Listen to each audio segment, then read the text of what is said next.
Hello everyone. Today we're gonna learn dry fruits name in English and Urdu.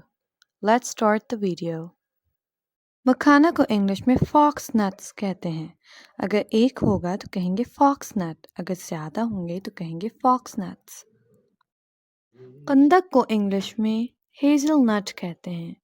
कंदक को English में Hazel नट कहते हैं. अगर एक होगा तो कहेंगे हेज़लनट, अगर ज़्यादा होंगे तो कहेंगे हेज़लनट्स. बादाम को इंग्लिश में आमंड कहते हैं.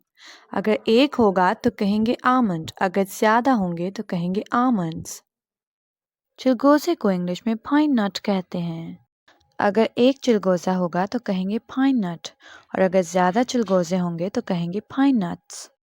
अखरोट को इंग्लिश में वॉलनट कहते हैं. अगर एक अखरोट होगा तो कहेंगे वॉलनट, अगर ज़्यादा होंगे तो बोलेंगे वॉलनट्स.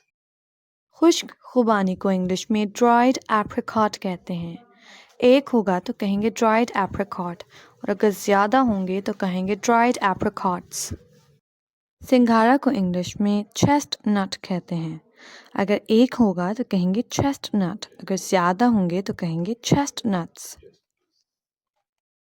काजू को इंग्लिश में कैशू नट कहते हैं. अगर एक काजू होगा तो कहेंगे कैशू नट, अगर ज़्यादा होंगे तो कहेंगे कैशू नट्स.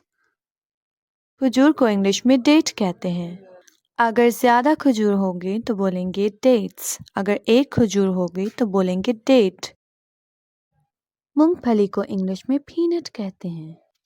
अगर एक मूंगफली होगी तो उसे कहेंगे पीनट, अगर ज़्यादा होंगी तो कहेंगे peanuts. Like, share and subscribe.